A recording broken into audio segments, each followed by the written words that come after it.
Welcome to another engaging theater workshop session. Since I last saw some of you, a lot of things have happened in our country, in the United States, some positive, some not so positive. And among the not so positive news, we know that the COVID cases have spiked really high. And I sincerely hope from Epic Actors Workshop that you all are staying safe and that your family members are safe during this time of the global pandemic. It gives us great pleasure that even during this time, we are able to bring you theater sessions, workshop sessions that are meaningful to you, that are purposeful to you. And on that note, it is my great honor to let you know that we have a theater stalwart amongst us today who is going to share his thoughts, his perspectives on theater, on acting, Mr. Kaushik Sen. As you all know, he's a director, actor. He has, delivered very powerful roles in plays, in films, in television, web series, television serials and shows. And some of those roles are forever etched in our minds. So we are very delighted to welcome Mr. Kaushik Sen amongst us. Before we get into the actual program, let me remind you of a couple of house rules, which is please keep your video and audio on mute throughout the session. The session is primarily structured as Mr. Sen, who is going to be delivering, almost like a lecture kind of, teaching and training from his standpoint. In the meantime, while he is delivering certain topics of theater discussion, if you have any question, you can write it out in the chat box, and one of us will be moderating that and placing it to him at the appropriate moments. And otherwise, at the end of the session, we have left around 15 minutes where you can turn on your videos and audio, and we will have an open Q&A session. Today's session, we would like to dedicate to the memory of theater legend, film legend, Soumitra Chattopadhyay, who also has been a mentor and a friend to Mr. Kaushik Sen.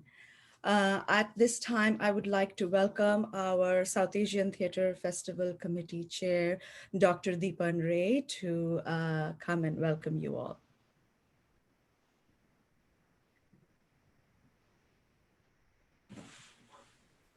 Good morning and welcome, my theater friends. Some of you joined today who missed our last episode, and this was our second virtual theater workshop. And I'm really excited to see that so many people are, to see your overwhelming response, that so many theater enthusiasts are interested to join this kind of platform. Unfortunately, we had to close registration in 3 days because we have limited capacity in the Zoom, as you know. But you'll get an opportunity because as soon as we finish this session today, we'll upload it in YouTube, in our YouTube channel. Please subscribe and we'll keep it there so for your future viewing. So you can tell your friends, families to see it in YouTube. As you know, in our first episode, our own Ghulam Sarwar Harun conducted the workshop basically on how to develop your basic acting skill, like voice projection, focusing, relaxation exercise, and all those things. And I personally always believe from my experience that theater is very therapeutic. So if you look at those, if you remember those, some of the exercises we did or he practiced with you, uh, that actually not only good for not only for theater, but also is for healthy living. So I will encourage all of you to keep on practicing those exercises at home on a regular basis to build your acting skill as well as your to be safe and healthy at home. Today, as you know, that last time we started doing some kind of improvisation and a little bit of characterization, but we didn't get chance to go into deeper into that. So we were very delighted when our friend Kaushik told that he wants to do something today's session on characterization. And this session will be based on your survey or feedback from the last session. We decided that we will focus on particular point, which is characterization for today's entire episode. So I'm happy that we are lucky enough and we are fortunate to have Kaushik with us today. And I'm sure that you'll be able to learn a lot from today's session, how to become a character, how to do the characterization, how to prepare yourself to get into another character and living your own character aside. So with that said, I will welcome Kaushik to join the session and start. Hello. Uh, can I start? Sure. Thank you for introducing me so warmly, so kindly. Uh, it's a nice opportunity for me to communicate with you all. I don't prefer the word which was kindly said about me that I'm going to teach you something or I'm going to.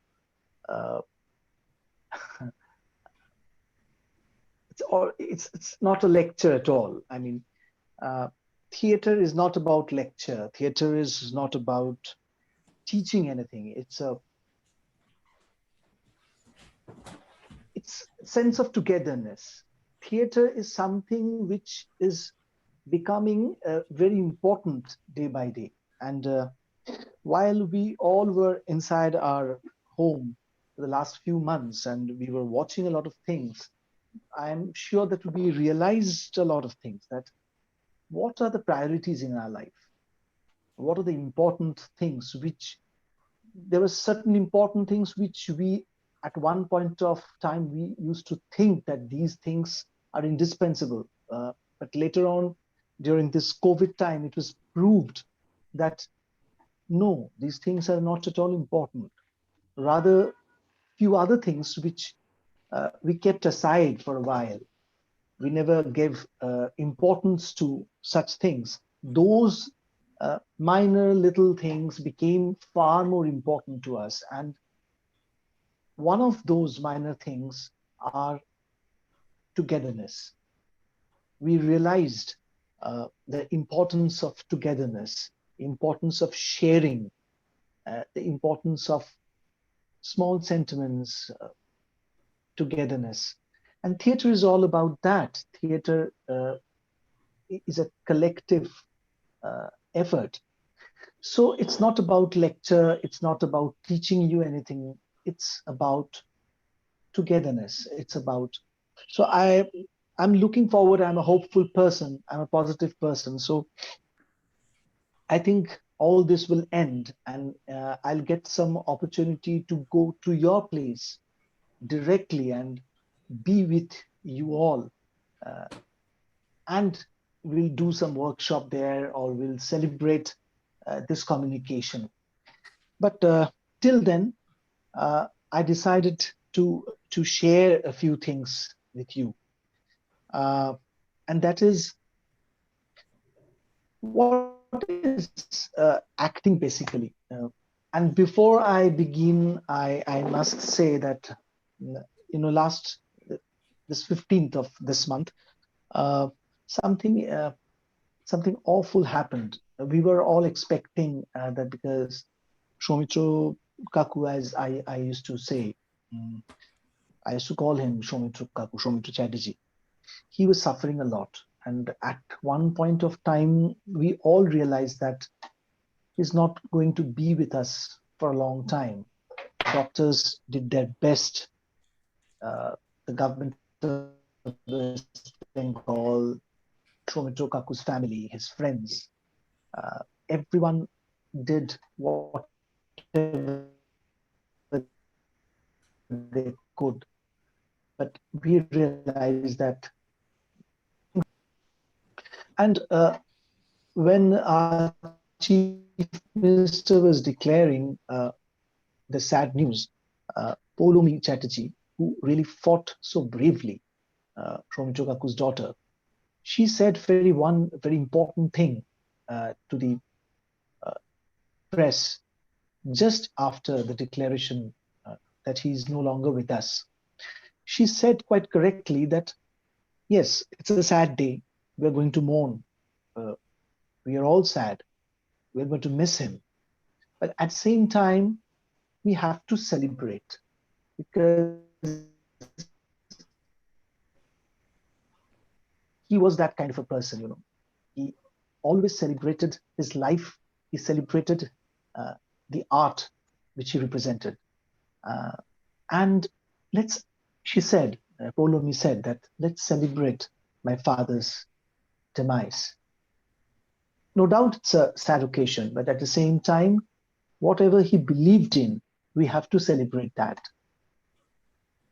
So when I started my acting career, my father, late Mr. Shamul Sen, he was like a Brahma to me. Uh, he showed me what is theater, what is acting. He opened my eyes and I saw light. I saw theater. I saw this beautiful art that is the art of becoming someone else. And this art of becoming, uh, which always, uh, provoked me that I'm going to become someone else. And after I grew up, when my father passed away, I joined, and I was under the training of uh, Shomito Chatterjee. He was like a Vishnu to me. If my father was a Brahma who opened my eyes, my father he showed me by opening the windows that what is light, what is acting. Shomito Chatterjee gave me sthiti like a Vishnu. Uh, and for a very long period of time, I really learned a lot of things from him. And afterwards, when I became a full-fledged professional, when I started my own theater group, when I started doing theater, started traveling all over the world, started watching a lot of techniques, a lot of uh, process, I came under the spell of my third God, from whom I didn't learn directly like I did with Shomito Chatterjee. And that third God is my Maheshwar, and that is Nasiruddin Shah. He is the one who really broke a lot of things, just like Lord Shiva with a Tandav, Uh, he doesn't believe in sthiti. He believes in breaking the rules. And by breaking the rules, I do not mean doing whatever you feel like. It's not like that. I mean, when I saw Nasiruddin Shah for the first time on stage, I saw that a lot of things which I learned at one point of time, which I used to think that, oh, this things should be done in such and such ways. I found that uh, Nasiruddin Shah was breaking all those rules and creating something unique, something beautiful out of it. So these are my three gods: my father, my Brahma, Vishnu, my teacher, Shomito Chatterjee, and Maheshwar, Nasiruddin Shah. And apart from that, I always try to learn from everyone, from everyone. সবার কাছ থেকে আমি একটা শেখার চেষ্টা করেছি এবং অভিনয়টার মানেটাই তাই। তো আমার কাছে অভিনেতার প্রথম যে ডেফিনেশনটা আমার সব থেকে বেশি গুরুত্বপূর্ণ বলে মনে হয়, সেটা হচ্ছে যে সেটা আমি শিখেছিলাম একজন পরিচালকের কাছ থেকে, তার নাম সলিল বন্দ্যোপাধ্যায়। কলকাতা যারা সবাই জানেন, অনেক থিয়েটারের দল আছে। এখন একটা থিয়েটার দল আর এক্সিস্ট করে না। at one point of time there was a theater group called Theatron. They used to do some wonderful work in Kolkata and their director was সলিল বন্দ্যোপাধ্যায়। উনিও আর আমাদের মধ্যে নেই। আমি সলিল বাবুর কাছে একটা জিনিস শিখেছিলাম, যে আমাকে একবার উনি জিজ্ঞাসা করেছিলেন, যে বলতো অভিনেতার সংজ্ঞা কি, মানে হু ইজ অ্যান অ্যাক্টর। অনেক রকমের ব্যাখ্যা আছে, কিন্তু আমি বলছিলাম যে দেখবে খুব সুন্দর করে তুমি যদি ভাবো যে অভিনেতা হচ্ছে সে যে মনে রাখে। অভিনেতা সে যে মনে রাখে। সে কি মনে রাখে? সে তার সংলাপ মনে রাখে, সে কোন সংলাপের পর সংলাপটা বলবে সেটা মনে রাখে, অর্থাৎ সে কো অ্যাক্টর বা কো অ্যাক্ট্রেসের সংলাপগুলো মনে রাখে। এবার সে সংলাপটা বলতে বলতে সে ডান দিকে যাবে না বাঁ দিকে যাবে সেটা সে মনে রাখে, এবং বাঁ দিকে গেলে সে কেন বাঁ দিকে যাবে, ডান দিকে গেলে সে কেন ডান দিকে যাবে। সে যদি বসে বসে হঠাৎ হাতটা উঠিয়ে বলে, আচ্ছা তুমি এদিকটা এসে বসো তো, এই যে আঙুল নাড়লাম আমি, এই আঙুল নাড়াটার মধ্যে কিন্তু আমি যাকে কথাটা বলছি তার সঙ্গে আমার সম্পর্কটা বেরিয়ে আসে। আমি যদি কাউকে বলি আপনি একটু এদিকে এসে বসবেন, এই হাতটার সঙ্গে আমার কণ্ঠস্বরের একটা সাযুজ্য থাকছে। আবার আমি যদি কাউকে বলি আপনি একটু এদিকটা এসে বসবেন, তাহলে আমার এই হাতের এই এক্সপ্রেশনটার মধ্যে একটা জিনিস বেরিয়ে আসে, যে আমি যাকে এবার কথাটা বললাম তাকে আমি ততটা গুরুত্ব দিচ্ছি না।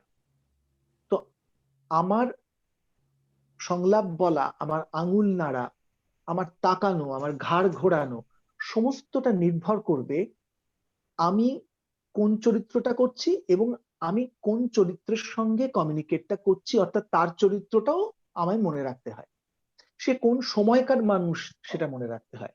আমি যদি শেক্সপিয়ারিয়ান একটা ক্যারেক্টার করি, তাহলে আমাকে মাথায় রাখতে হবে যে আমি যদি না একদম আজকের সময়ের নিরিখে শেক্সপিয়ারকে অথবা রবীন্দ্রনাথের কোন নাটককে ধরা যাক আমি যদি বিসর্জন করি, আমি যদি বিসর্জনটাকে একেবারে আধুনিক ফর্মে নিয়ে এসে আজকের সময়ের জায়গায় দাঁড় করাতে চাই, তাহলে একরকম। কিন্তু আমরা যদি সত্যি সেই সময়টার কথা মাথায় রেখে, রবীন্দ্রনাথের ইতিহাসের কালটার কথা মাথায় রেখে তিনি যে সময়টাকে ধরতে চেয়েছেন, সে ত্রিপুরেশ্বরী রাজ্যে, যেখানে রঘুপতি নামক এক পুরোহিত ছিল, যেখানে জয়সিংহ নামক একটি ছেলে ছিল, যেখানে গোবিন্দ মাণিক্য নামে একটি রাজা ছিল, আমি যদি সেই পিরিয়ডটাকে ধরতে চাই, তাহলে আমার হাতের জেস্টার, আমার বসার ভঙ্গি, আমার হাঁটা চলার ভঙ্গি কিছুতেই 2020-র একটা মানুষের মতো হতে পারে না।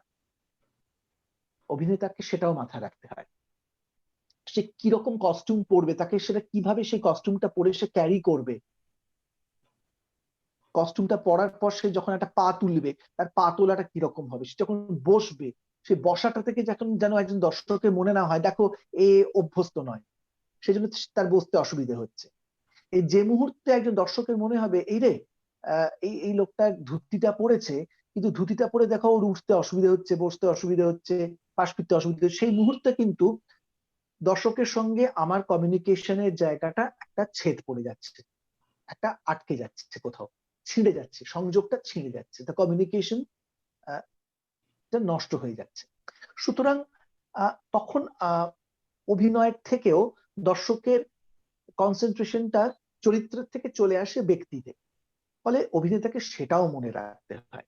তো এইরকম মনে রাখার কোনো অন্ত নেই।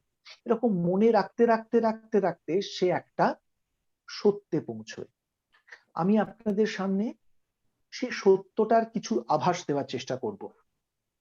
আমার কাছে যত বয়স বাড়ছে আমি একটা জিনিস বুঝতে পারি, এবং আপনারা হয়তো যারা যারা ওখানে অভিনয় করেন তারা অনেক সময় বুঝতে পারেন। আমি গতকালই একটা লেখা লিখছিলাম সৌমিত্র চট্টোপাধ্যায়কে নিয়ে, সেটা আগামীকাল হয়তো কাগজে বেরোবে। সেটা হচ্ছে যে সত্যি কি একজন অভিনেতা, মানে সৌমিত্র চট্টোপাধ্যায়ের একটা খুব গুরুত্বপূর্ণ অভিনয়ের দিক হচ্ছে সবাই ওর সম্পর্কে বলেন যে ভদ্রলোক কি ন্যাচারাল অ্যাক্টিং করে, কি স্বাভাবিক অভিনয় করে। সৌমিত্রবাবু আমায় শিখিয়েছিলেন যে স্বাভাবিক অভিনয় বলে কোনো অভিনয় হয় না, কারণ অভিনয় জিনিসটাই ভীষণ অস্বাভাবিক। সেটা ক্যামেরার সামনে হোক, সেটা থিয়েটারে হোক, মঞ্চে হোক, টেলিভিশনে হোক, যেখানে হোক, আপনি কখনোই ভুলতে পারেন না যে আপনি আসলে ওই মানুষটা সত্যি কিছুতেই নন, আপনি যতই হওয়ার চেষ্টা করুন না কেন। আপনি আপ্রাণ চেষ্টা করছেন সম্রাট আকবর হবার, রঘুপতি হবার, রক্তকরবী নন্দিনী হবার, আপনি আপ্রাণ চেষ্টা করছেন ম্যাকবেথ হওয়ার, আপনি আপ্রাণ চেষ্টা করছেন, কিন্তু হতে পারছেন না, হওয়ার কথাও নয়। যে অভিনেতা বলেন যে আমি সম্পূর্ণভাবে ওই চরিত্রটি হয়ে গেলাম, এটা হয় না। সেই কারণে আমার নিজের মনে হয় সেটা হচ্ছে যে দর্শকের সঙ্গে অভিনেতার একটা অসামান্য সম্পর্ক থাকে। একজন সিনেমাতে কিংবা একটা থিয়েটারে দর্শক কিন্তু জেনে বুঝেই বোকা বনতে আসে। সে যখন টিকিটটা কাটে সে কিন্তু জানে যে একটু পরে যে আমি কিং লিয়ারটা দেখবো, তাতে যিনি অভিনয় করছেন সেই ভদ্রলোক কিং লিয়ার নন, কিন্তু আগামী 2.5-3 ঘন্টার জন্য আমি বিশ্বাস করে নেব যে উনি কিং লিয়ার। এই বিশ্বাসটা নিয়েই কিন্তু সে ঢোকে। সে একবারও কিন্তু এক্সপেক্ট করে না যে কিং লিয়ার যখন শেষে মারা যাচ্ছে কিংবা কর্ডেলিয়া যখন মারা যাচ্ছে তখন ওই অভিনেত্রী সত্যি সত্যি মারা যাচ্ছে, বা ওই অভিনেতা সত্যি সত্যি মারা যাচ্ছে, বা সত্যি সত্যি ঝড় বৃষ্টিতে লিয়ার বেরিয়ে পড়েছে এবং সত্যি সত্যি ঝড় জলটা এসে অভিনেতার গায়ে লাগছে, এটা সে বিশ্বাস করে না। সিনেমাতে আমার যখন একটা আমরা বলি যে ওই দেখো নদী, তখন কিন্তু আমার একটা নদী দেখাবার দায় থাকে। ক্যামেরাটা কাট করে নদীটা না দেখালে আমি মনে করি আমার ঠকানো হলো। কিন্তু থিয়েটারে ঢুকে আমি যখনই বলি যে ওই দেখেছো আমার কাসলটা, বা ওই দেখছো যে আমার ওই যে পাহাড়ের উপর যে বাড়িটা দেখছো, তখন কিন্তু দর্শক কখনো এক্সপেক্ট করে না তাকে সত্যি সত্যি একটা পাহাড় দেখানো হবে, সত্যি সত্যি একটা পাহাড়ের উপর একটা প্রাসাদ দেখানো হবে। কারণ দর্শক অত বোকা নয়, কারণ দর্শকও একজন অভিনেতার মতো আপনার সাথে সাথে ইমাজিন করতে করতে চলেছে, তার সেই ইমাজিনেশনটা নষ্ট করার অধিকার আমার নেই। ফলে আমার মনে হয় যে মঞ্চে দর্শক কখনোই এক্সপেক্ট করেন না তিনি কোনো ম্যাজিক দেখবেন, বরং দর্শক কি এক্সপেক্ট করেন? দর্শক এক্সপেক্ট করেন যে অভিনেতার ইমাজিনেশনটা কতটা স্ট্রং, কতটা পাওয়ারফুল, যে সেই ইমাজিনেশনের থ্রু দিয়ে সেই সেই সেই কল্পনা শক্তির মাধ্যমে দর্শকরাও পাশাপাশি যে কল্পনা করতে করতে চলেছেন তার কল্পনাটাকেও যেন অভিনেতা সমানভাবে সম্মান দেন বা গুরুত্ব দেন। অর্থাৎ অভিনয় করার সময় একজন অভিনেতা যেন না ভাবেন যে আমি মঞ্চের একটা উঁচু জায়গায় দাঁড়িয়ে I am preaching something, I am trying to portray myself that look I am bigger than you. না, দর্শকের সঙ্গে আমার সম্পর্কটা সমান সমান। হ্যাঁ, কিন্তু আমার হাতে লাগামটা রয়েছে। আমি আপনাকে নিয়ে যাব, আমি আপনাকে ভয় পাইয়ে দেব, আমি আপনাকে ভালোবাসায় উদ্বেল করে তুলবো, আমি আপনার মুখটা ঘৃণায় কুঁচকে দেব, এসবগুলো আমি করব। কিন্তু একই সঙ্গে সঙ্গে দর্শকের প্রতি একটা সম্মান যেন অভিনেতার থাকে। অভিনেতা যেন কখনো মনে না করেন যে দর্শকরা প্যাসিভ হয়ে বসে আছে। আসলে দর্শকরা প্যাসিভ হয়ে বসে থাকে না।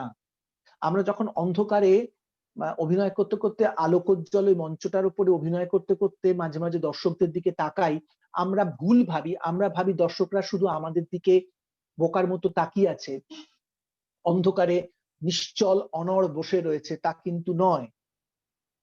দর্শকের ভেতরে ভেতর কিন্তু ক্রিয়া চলতে থাকে, সেও কিন্তু নিঃশব্দে অভিনেতার সঙ্গে একটা সংলাপে রত থাকে। সে সংলাপটা আমি শুনতে পাই না, কিন্তু এটা ভেতরে ভেতরে ভেতরে ভেতরে চলতে থাকে। দর্শক প্যাসিভ হয়ে বসে থাকে না কোনো সময়। সেই সম্মানটা দিয়েই একটা চরিত্রকে গড়ে তুলতে হয়। তো এই যে আমি বলছিলাম যে অভিনয় কোনো মতেই স্বাভাবিক জিনিস নয়, তার কারণ আমি তো জানি দর্শক আমাকে দেখছে। আমি ক্যামেরাটা যখন চলে আমি বুঝতে পারি যে পাশে একটা বুম নিয়ে একটা লোক দাঁড়িয়ে আছে, ওইখানে একটা কাটার স্ট্যান্ড নিয়ে একজন টেকনিশিয়ান দাঁড়িয়ে রয়েছে, ক্যামেরার পাশ থেকে একজন অভিনেতা ঢুকে আসবে। আমি যখন ক্লোজ আপ শটে আমি অভিনয়টা করি, অনেক সময় ক্যামেরার পাশে অভিনেতা দাঁড়িয়ে আমাকে কিউ দেন না, অ্যাসিস্ট্যান্ট ডিরেক্টর দেয়। ওই অ্যাসিস্ট্যান্ট ডিরেক্টরকে আমায় কল্পনা করে নিতে হয় যে ওই আমার প্রেমিকা। ফলে আমি আমার ভালোবাসার কথাগুলো কিন্তু অত্যন্ত বিশ্বাস করে ওই অ্যাসিস্ট্যান্ট ডিরেক্টরকেই বলি। তখন হয়তো ওই অ্যাক্ট্রেস যিনি আমার সঙ্গে টু শটে ছিলেন তিনি হয়তো ওই সময় মেকআপ রুমে গেছেন মেকআপটা টাচ আপ করতে। টাচ আপ করতে যাওয়ার আগে সে হয়তো বলে গেছে যে কৌশিকদা প্লিজ আমাকে 5 মিনিট দেবে, আমি তোমাকে যদি এই কিউটা না দিই তোমার কি খুব অসুবিধা হবে? হয়তো আমি তাকে বললাম না ঠিক আছে তুমি যাও, চলে এসো, আমি আমার ক্লোজটা দিয়ে দিচ্ছি। কিন্তু তার মানে কি এই যে আমি যখন আমার ক্লোজটা দেব, ওই অ্যাসিস্ট্যান্ট ডিরেক্টর যখন আমাকে কিউটা দেবে, তখন আমি তাহলে কি করব? হ্যাঁ, আইডিয়াল সিচুয়েশনে সবসময় একজন অভিনেতা বা অভিনেত্রী যখন প্রফেশনালি কাজ করবেন, এই প্রফেশনাল তার রেসপন্সিবিলিটির মধ্যেই থাকে যে যখন আমার ক্লোজ আপ হবে তখন আমার উল্টো দিকের অভিনেতা বা অভিনেত্রী আমাকে কিউটা দেবেন। আর এক্সপেক্টেড যে যখন মানে আমি আমার ক্লোজটা যাবে তখন আমার সুবিধের জন্য আমার উল্টো দিকে যে সহ অভিনেতা বা অভিনেত্রী তিনি আমাকে ক্লোজটা দেবেন। কিন্তু সবসময় তো সেটা হয় না। হয় না যখন, তখন আমরা কি করি? তখন কি আমি রাগ করব? তখন কি আমি অভিনয়টা খারাপ করে করব? তা তো নয়। তখন ওই অ্যাসিস্ট্যান্ট ডিরেক্টরই আমাকে কিউটা দেবে এবং আমায় কল্পনা করে নিতে হবে যে ওই অ্যাসিস্ট্যান্ট ডিরেক্টরের জায়গায় আমার হিরোইন দাঁড়িয়ে আছে এবং তার দিকে তাকিয়ে আমাকে বলতে হবে, অপলকে চেয়ে বলতে হবে তুমি কি সুন্দর। এটা কিন্তু আমাকে বিশ্বাস করে বলতে হবে। এবং অদ্ভুত এই বিশ্বাসটা, এই যে বললাম বিশ্বাস করে বলছি, অথচ আমার সামনে দাঁড়িয়ে রয়েছে অভিনেত্রী নয়, আমার সামনে দাঁড়িয়ে রয়েছে একটা অ্যাসিস্ট্যান্ট ডিরেক্টর, যে কোনো মতেই একটি নারী নয়, সেটি পুরুষ। এবং সে কিউটাও সে অভিনেত্রীর মতো অত চমৎকার করে দিচ্ছে না, কিন্তু তা সত্ত্বেও কিন্তু আমায় কল্পনা করে নিতে হচ্ছে যে এটা আমার হিরোইনই আমার কথাগুলো বলছে এবং তার দিকে তাকিয়ে আমাকে কল্পনা করে নিতে হবে সেই সুন্দর মুখটা, যার দিকে তাকিয়ে আমায় বলতে হবে আহা তুমি কি সুন্দর। এই কল্পনাটা তো প্রতি মুহূর্তে আমাকে মঞ্চেও করতে হয় যখন আমার সঙ্গে আমার অভিনেতা অভিনেত্রীরা থাকে। আজকে রাজা গোবিন্দমাণিক্য যখন রানী গুণবতীর সঙ্গে কথা বলছে, আমি জানি উল্টো দিকে যে মেয়েটি রয়েছে সে নয়, তার বাড়ি নদিয়া জেলা কিংবা হাওড়াতে থাকে, সে বড় হয়েছে, তার ছোটবেলায় অনেক দুঃখ কষ্টে কেটেছে, কারণ আমি তো তার সঙ্গে 3 মাস 6 মাস রিহার্সাল করেছি। তো হঠাৎ করে মঞ্চে উঠে আমি তাকে তো মানে আমি তো এরকম ভাবে নিজেকে বোকা বানাতে পারি না যে না না ও আসলে না গুণবতী। না, আমি জানি তুমি গুণবতী নাও, কিন্তু ওই সময়টুকুর জন্য তুমি আমার কাছে গুণবতী। ঠিক যেভাবে আমাদের দুজনকে দেখতে দেখতে দর্শকরা অন্ধকার ওই প্রেক্ষাগৃহে বসে, যাদেরকে আমি ভাবছিলাম যে অ্যাক্টিভ নয় প্যাসিভ, তারা কিন্তু ওই মুহূর্তে আমাদেরকে বিশ্বাস করে নিচ্ছে যে এই লোকটা গোবিন্দমাণিক্য রাজা, এই লোকটা গুণবতী, এই লোকটা বলি বন্ধ করতে চাইছে, আর ও রানী তার স্বামীকে বলছে যে আমাদের সন্তান হচ্ছে না তার কারণ তুমি বলি বন্ধ করে দিয়েছো। সুতরাং পুরো ব্যাপারটাই দাঁড়িয়ে আছে একটা একটা কল্পনা শক্তির ওপর, যে কল্পনা শক্তিটার ভিত্তিটা হচ্ছে একটা একটা সত্য, যে সত্যটার উপর নির্ভর করে আমি বড় একটা সত্যে পৌঁছতে চাইছি। এই বড় সত্যতে পৌঁছানোর জন্য প্রথমেই আমার নিজের যেটা মনে হয় সেটা হচ্ছে যে প্রথমেই মন থেকে একজন অভিনেতাকে অ্যাকসেপ্ট করে নিতে হবে যে চরিত্রের সঙ্গে মিশে যাওয়া যায় না, you cannot become a character. এই যে আমি বলছিলাম যে আমার তৃতীয় ভগবানের কথা নাসিরুদ্দিন শাহ, আমি যখন এনএসডি তে ম্যাকবেথ নাটকটা নিয়ে গিয়েছিলাম, তখন সেই ম্যাকবেথ নাটকটি ওখানে বেশ প্রশংসিত হয়েছিল এবং ন্যাশনাল স্কুল অফ ড্রামা আপনারা জানেন যিনি তৈরি করেছেন ইব্রাহিম আল কাজী, তার কন্যা আমাল আল্লানা, তিনিও খুব বড় মাপের একজন নির্দেশক। তিনি ম্যাকবেথ দেখেছিলেন, ওনার খুব পছন্দ হয়েছিল। তো অভিনয়ের পরে উনি আমার একটা সাক্ষাৎকার নিয়েছিলেন, সেটা এনএসডির ওদের আর্কাইভের জন্য। তখন উনি আমাকে বলেছিলেন যে আমি একটা বই সম্পাদনা করেছি কৌশিক, পারলে বইটা সংগ্রহ করে নিও। বইটার নাম হচ্ছে the act of becoming. The act of becoming, একটা চরিত্র কি করে হয়ে উঠতে হয়। আমার স্ত্রী রেশমি, যিনি লেডি ম্যাকবেথ চরিত্রে অভিনয় করেছেন, ও আমাকে বইটা কিনে দিয়েছিল। সেখানে অসংখ্য বড় বড় অভিনেতাদের সাক্ষাৎকার আছে, তাদের প্রসেস নিয়ে কথা আছে। সেখানে আমার এই তৃতীয় ভগবান অর্থাৎ নাসিরুদ্দিন শাহর একটা চ্যাপ্টার আছে। সেখানে উনি বলছেন যে একটা বয়সে ওনারও মনে হতো যে কি করে চরিত্রটা হয়ে উঠবো আমি, একদম চরিত্রটার সঙ্গে মিশে যাব, যাতে করে মনে হয় যে আলাদা করা যাচ্ছে না। নাসিরুদ্দিন পরিণত বয়সে এসে বলছেন, সেই চ্যাপ্টারটার মধ্যে আছে, ভারী সুন্দর। সেটা হচ্ছে, একটা সময় আমি ডিসাইড করতাম, অর্থাৎ আমি নাসিরুদ্দিন শাহ বা আমি কৌশিক সেন বা আমি XYZ, আমি ডিসাইড করতাম যে আমি ক্যারেক্টারটা কিভাবে করব। আচ্ছা, ক্যারেক্টারটা কি একটু খুঁড়িয়ে খুঁড়িয়ে হাঁটবে, আর ক্যারেক্টারটা কি কথা বলার সময় একটু তোতলাবে, আচ্ছা ক্যারেক্টারটাতে কি গোঁফ থাকবে, ক্যারেক্টারটা কি দাড়ি থাকবে। আমি এগুলো অতি উৎসাহে ডিসাইড করতাম। কেন করতাম? তার কারণ আমার ভেতরে একটা ইনকনফিডেন্স কাজ করতো, এবং সেই ইনকনফিডেন্সটা কি?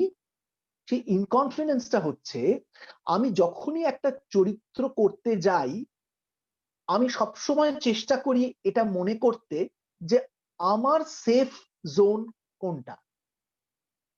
অর্থাৎ আমি, ধরা যাক কৌশিক সেন, আমি ম্যাকবেথ চরিত্র অভিনয় করছি। এবার আমি ম্যাকবেথ চরিত্রটা করতে গিয়ে, ঠিক যেরকম ম্যাকবেথের হিংসা আছে, ম্যাকবেথের জেলেসি আছে, ম্যাকবেথের ভেতরে প্রতিশোধ স্প্রিয়া আছে, ম্যাকবেথের ভেতরে উচ্চাসা আছে, তেমনি কৌশিক সেনের ভেতরে তো এইগুলো আছে। তখন একজন অভিনেতার একটা স্বাভাবিক প্রবৃত্তি হয় যে আমি হেন মানুষটার আমার ব্যক্তিগত যা যা আছে সেইগুলো চরিত্রের ওপর আরোপ করে দেওয়া, তাতে কাজটা সহজ হয়ে যায়। আমি তাতে নিশ্চিন্ত হতে পারি যে আমার ব্যক্তিত্বটা আমি চরিত্রের উপর আরোপ করার চেষ্টা করি। ফলে আমি আগে থেকে ডিসাইড করতে থাকি যে এই জায়গাটা না, ম্যাকবেথ একটু এইভাবে ব্যাংকের দিকে তাকাবে, এই জায়গাটা লেডি ম্যাকবেথের হাতটা এইভাবে ধরবে, কারণ আমি জানি ব্যক্তি কৌশিক সেন যদি এইভাবে হাতটা ধরে তাহলে আমাকে খুব চমৎকার লাগবে দেখতে। কিন্তু এখানেই সব থেকে বড় ভুলটা, যে ভুলটা কি, এটা কৌশিক সেন ডিসাইড করবে না, এটা তো ম্যাকবেথ ডিসাইড করবে, এটা তো চরিত্রটা ডিসাইড করবে। ফলে আমি চরিত্রটাকে আমার কাছে আসতে না দিয়ে, আমার সুবিধে হয় কিসে কিসে, আমি কিসে কিসে কমফোর্টেবল একজন ব্যক্তি হিসেবে, আমি আমার কমফর্ট জোনটা চরিত্রটার উপরে চাপিয়ে, ফলে চরিত্রটাও ছোট হয়ে আসে, খাটো হয়ে আসে। অথচ আমি একটা চরিত্র করছি যে চরিত্রটা লার্জার দ্যান লাইফ। এমনকি আমি যদি একটা পাতি মধ্যবিত্ত চরিত্রেও অভিনয় করি, তাহলেও কিন্তু আমি আমার ব্যক্তিত্ব, আমার কিভাবে কথা বললে সুবিধে হয়, আমি কোথায় কোথায় পজ নিলে আমি জানি এইখানটা দর্শক বলবে, আহ কি দারুণ করলেন কৌশিক বাবু, that is not important. Important হচ্ছে ক্যারেক্টারটা কি ওই জায়গায় পজ নিতে চাইছে, নাকি ওটা আমি চাইছি। আমি আমার ক্ষুদ্রতা দিয়ে একটা চরিত্রকে ডেপিক্ট করছি, এবং যার ফলে সেই ক্যারেক্টারটা আমার গণ্ডিতে ধরা পড়ছে, আমার খুব সুবিধে হচ্ছে, আমি খুব কমফর্ট জোনে পড়ে যাচ্ছি। এইটা কিন্তু সঠিক পদ্ধতি নয়। নাসির বলছেন যে এখন এই বয়সে পৌঁছে আমি ডিসাইড করি না, চরিত্রটা ডিসাইড করে যে এই চরিত্রটা গোঁপ থাকবে না থাকবে না। চরিত্রটাকে স্পেস দিতে হয়। অনেক সময় আমরা অভিনেতারা যেটা করি, সেটা হচ্ছে চরিত্রটাকে স্পেস দিই না, আমি নিজেকেই স্পেস দিই, আমি নিজের সুবিধাটাকে চরিত্রের উপর আরোপ করতে থাকি। এরপর আরেকটা খুব ইন্টারেস্টিং জিনিস, সেটা হচ্ছে, যেটা বলতে গিয়ে আমি আমার আরেক দেবতার কথায় আসি, অর্থাৎ সৌমিত্র বাবু। আমি যখন টিকটিকি নাটকটা করছিলাম সৌমিত্র বাবুর পরিচালনায়, তখন আমার অনেকটাই কম বয়স, সেটা 1995 সাল। এবং টিকটিকি নাটকটা অ্যান্টনি শ্যাফারের স্লুথ, ফেমাস একটা থ্রিলার, একটা কমেডি, একটা থ্রিলার, অসামান্য একটা টেক্সট, এবং ওটার অসামান্য একটা অ্যাডাপ্টেশনও করেছিলেন সৌমিত্র চট্টোপাধ্যায়। ওই রকম বঙ্গীকরণ বাংলা থিয়েটারে বড় একটা দেখা যায় না।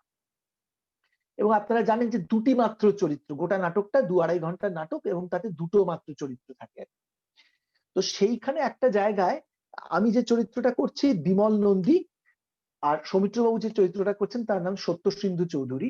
এই বিমল নন্দীর ছেলেটি সত্যসিন্ধু চৌধুরী বয়স হয়েছে, তার স্ত্রীর সঙ্গে প্রেম করে, এবং এটা জানার পর সত্যসিন্ধু চৌধুরী, যে একজন বাজে ডিটেকটিভ গল্প লেখক, সে বিমল নন্দীকে বাড়িতে ডেকে এনেছে। ডেকে আনার পরে লোকটা কিভাবে বিমল নন্দীকে ট্র্যাপ করে এবং সেকেন্ড হাফে আবার অন্য পাল্টে একটা খেলা হয়, ঠিক আছে, সেটা আলাদা কথা। কিন্তু আমি যেটা বলতে চাইছি, যেটা বললে হয়তো আপনাদের হয়তো খানিকটা উপকার হলেও হতে পারে, যারা খুব সিরিয়াসলি নাট্য চর্চা করেন, I think they would be able to, I won't say learn, but I would love to share this thing with you all.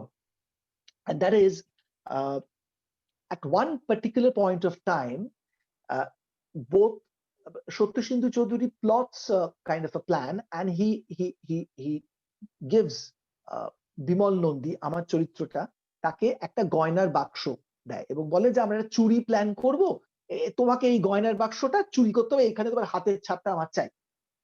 এই বিমল নন্দী একটা অত্যন্ত নিম্নবিত্ত পরিবার থেকে এসেছে, সে অত গয়না কখনো চোখে দেখেনি এবং তার বাবা ছিল পূর্ববঙ্গ থেকে আসা একজন শ্যাকরা। সে এই এপার বাংলায় এসে তার ছেলেকে মানুষ করবে বলে ছোট্ট একটা সোনার গয়নার দোকান করেছিল এবং ছোটবেলা থেকে বিমল নন্দী দেখেছে যে রতনচূড়, টায়রা, টিকলি, হাতের বালা, এগুলো তার বাবা ওই অন্ধকার একটা ঘুপচি ঘরে বসে সে চোখে একটা কাঁচ লাগিয়ে ওই আলো জ্বালিয়ে কাজ করছে এবং কাজ করছে তার ছেলেকে মানুষ করবে বলে। কিন্তু ওই যে অঢেল গয়না, ওই গয়না, অত গয়না কোনোদিন ওর বাবার হয়নি, বিমল নন্দীরও হয়নি। তো বিমলের ওই গয়না ভর্তি বাক্সটা দেখে তার বাবার কথা মনে পড়ে যাচ্ছে এবং সে তখন কথা বলছে যে বেচারা বাবা একটা অন্ধকার ঘুপচি ঘরে ঘাড় গুঁজে বেঁকে দুমড়ে কাজ করছে একটা জন্তুর মতো। টায়রা, টিকলি, রতনচুর করতে করতে চোখের জ্যোতি ঘোলাটে হয়ে আসছে। কি? ছেলেকে লেখাপড়া শেখাবে, বেচারা। এরকম একটা সংলাপ। এবারে সমস্যাটা হচ্ছে, আমি যা বলছিলাম যে তখন আমার অনেক কম বয়স, নাটকটা হচ্ছে 95 সাল। 93 সালে আমার প্রথম শিক্ষক আমার ব্রহ্মা, আমার বাবা মারা গেছেন। এবারে আপনারা যারা অভিনয় থিওরির বই একটু নাড়াচাড়া করেন, আপনারা নিশ্চয়ই ইমোশনাল মেমোরি কথাটা জানেন এবং সেটা অনেক সময় আমরা অভিনেতারা ব্যবহার করি। যে আমি যখন কোনো একটা ইমোশনাল সিন করছি, সেটা নট নেসেসারিলি কান্না, সেটা খুব ভালোবাসার দৃশ্য হতে পারে, সেটা খুব রাগের দৃশ্য হতে পারে, খুব ইমোশনালি খুব স্ট্রং কোনো একটা জায়গায়, তখন আমি আমার স্মৃতি থেকে, আমার ইমোশনাল মেমোরি থেকে, আমার ব্যক্তিগত কোনো একটা স্মৃতির জায়গা থেকে সেই জায়গাটাকে একটু সুড়সুড়ি দিয়ে বা সেই জায়গাটাকে মনে করে আমি আমার এই মুহূর্তের কাজটা উতরে নিতে চাই। এটা একটা খুব ইম্পর্টেন্ট প্রসেস। তো ছোটবেলায় ওই সময়টায় আমি খুব ইনফ্লুয়েন্সড ওই প্রসেসটার জায়গায়। ফলে আমি যখনই ওই জায়গাটা আসছে, যখন আমি গয়নাটা নিয়ে বাবার কথা বলছি, আমি আমার ইমোশনাল মেমোরিকে ইনস্টিকেট করে আমার বাবার মৃত্যুর কথা ভাবছি, মানে আমার সত্যিকারের বাবার মৃত্যুর কথা ভাবছি এবং আমি কেঁদে ফেলেছি। সৌমিত্রবাবু মহলাটা বেশ কিছুক্ষণ ধরে দেখলেন, দেখে বললেন যে তুই কাঁদছিস কেন বলতো? আনম যে হ্যাঁ বুঝতে পেরেছি, তুই শ্যামলের কথা। কিন্তু বিমল এই জায়গাটা কাঁদবে না, মানে কারণ সে একটা অলরেডি একটা সিচুয়েশনের মধ্যে রয়েছে, যে সিচুয়েশনটা প্রথমত বিমল নন্দীর বাবা অনেকদিন আগে মারা গেছে। শ্যামল 93 সালে মারা গেছে, তো তোর স্মৃতিটা তখনও টাটকা, কিন্তু বিমল নন্দীর বাবা মারা গেছে অন্তত 10 বছর আগে। হঠাৎ করে 10 বছর আগে মারা যাওয়া বাবার জন্য ফট করে এরকম ভাবে চোখে জল আসবে না, 1 নম্বর। আর 2 নম্বর হচ্ছে যে সে এখন একটা এমন সিচুয়েশনের মধ্যে রয়েছে যে এই লোকটা বউয়ের সঙ্গে তুই প্রেম করিস, সেই লোকটা তোকে বাড়িতে ডেকেছে, তুই কিন্তু ভেতরে ভেতরে টেনসড হয়ে রয়েছিস এবং লোকটা তোকে আস্তে আস্তে একটা খেলার মধ্যে জড়িয়ে ফেলছে। তুই বুঝতে পারছিস সামথিং ইজ রং, কিন্তু অ্যাট দ্য সেম টাইম তুই ডিনাই করতে পারছিস না। ফলে তোর ভেতরে কিন্তু অনেক রকমের ইমোশন খেলা করছে। তার মধ্যে তুই গয়নার বাক্সটা পেয়েছিস, হঠাৎ করে তুই বাকি সমস্ত ব্যাকগ্রাউন্ডটা ভুলে গিয়ে শুধুই তোর বাবার জন্য চোখে জল আনছিস, এটা কিন্তু ঠিক অভিনয় হচ্ছে না। And what a wonderful thought. সত্যি তো তাই।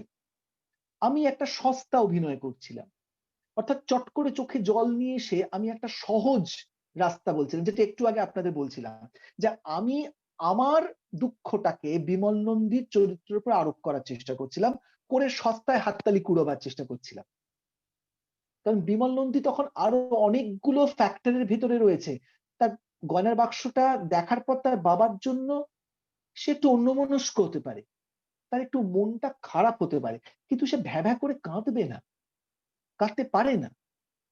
তখন আমি সৌমিত্রবাবুকে জিজ্ঞেস করলাম, আচ্ছা তাহলে আমি কিভাবে সংলাপটা বললে? বললো ডিট্যাচড হয়ে বল। এটাও একটা অসাধারণ শিক্ষা।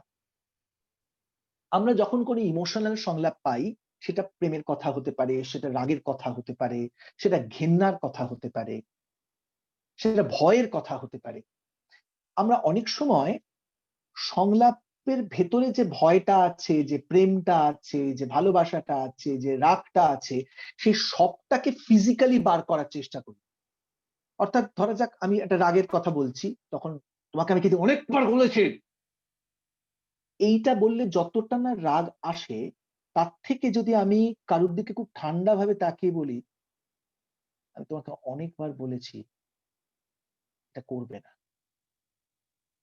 করবে, তাতে কিন্তু থ্রেটটা অনেক বেশি বেরোয়। আবার যখন যদি চরিত্র ডিমান্ড করে আমি তোমাকে অনেকবার বলেছি এটা বলার, তখন তাই বলবো। কিন্তু সব সময় যে রাগ মানে রাগের ওই একটাই প্রকাশ হতে হবে, ভালোবাসার ওই একটা দুটো তিনটে প্রকাশ হতে হবে, তা তো নয়। ভালোবাসা অনেক রকমের হয়, রাগ অনেক রকমের হয়, ঘেন্না অনেক রকমের হয়, ভয় নানান রকম ভাবে মানুষ পেতে পারে। ভয়ের তো একটাই পদ্ধতি নয়, ও বাবা ভয় করছে, এটা তো নয়। ভয় মানে আমার বুকের ভেতরটা কেঁপে ওঠে, ভয় মানে আমার হাত থেকে আস্তে আস্তে করে আমার হাতে একটা কোনো প্রপার্টি রয়েছে, আমি ভয় পাচ্ছি, কিন্তু ভয়টা প্রজেক্ট করার জন্য আমাকে কিন্তু ভয় পেতে হবে না। হয়তো খুব নিঃশব্দে আমার হাতে একটা পেন ছিল, আমার হাত থেকে পেনটা পড়ে গেল, সেটাই যথেষ্ট। এবং বুদ্ধিমান দর্শক সেটাকে ঠিক বুঝতে পারবে। ওই যে আবার বললাম, দর্শককে সম্মান করতে হবে। এটা ভাবার কোনো কারণ নেই যে দর্শক দর্শকাসনে বসে বসে মজা দেখছেন, তা একেবারেই নয়। He is also at the same time he is in the same journey with me, অর্থাৎ মি মানে with my character, he is also with that character, he is flowing with that character, he is moving on with that character, he is not sitting there idle, he's just not having fun, he's also participating passively. সুতরাং আমি বিমল নন্দী করতে গিয়ে শিখেছিলাম, আমাকে যখন সৌমিত্রবাবু বললেন যে detached হয়ে যা, দুঃখ বার করার চেষ্টা করিস না। বেচারা বাবা সারাটা জীবন টুকটুক করে গয়নাই তৈরি করে গেল, একটা অন্ধকার ঘুপচি ঘরে ঘাড় গুঁজে বেঁকে দুমড়ে কাজ করছে, টায়রা টিকলি রতনচুর করতে করতে চোখের জ্যোতি ঘোলাটে হয়ে আসছে। বেচারা কান্নার বদলে মুখে একটা অদ্ভুত হাসি আনতে বলেছিলেন উনি। বেচারা বেচারা, এটা নয়, বেচারা। তাতে কিন্তু দুঃখটা আরো বেশি বেরিয়ে আসে, কারণ দুঃখটা তো পুরনো, দুঃখটা তো পুরনো 10 বছর আগে। আমার বাড়িতে যদি গতকাল একটা দুর্ঘটনা ঘটে, তাহলে আমি যেভাবে রিয়াক্ট করব, এক সপ্তাহ বাদে সেভাবে করব না, 15 দিন বাদে সেটা করব না, 1 মাস বাদে সে ধরনটা পাল্টে যাবে, 1 বছর বাদে আরো বদলে যাবে। বিমল নন্দীর বাবা মারা গেছে 7-8 বছর আগে, 10 বছর আগে, সুতরাং এখন সে কাঁদবে কেন? কাঁদবে না। সো আবার ইন শর্ট যেটা বলি সেটা হচ্ছে যে ক্যারেক্টারাইজেশন মানে আমি ব্যক্তি হিসেবে যা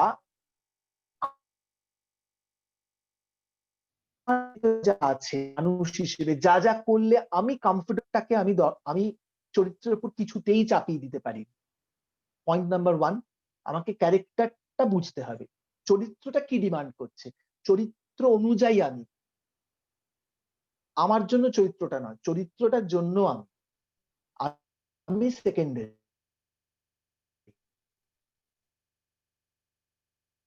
চরিত্রটাই হিরো।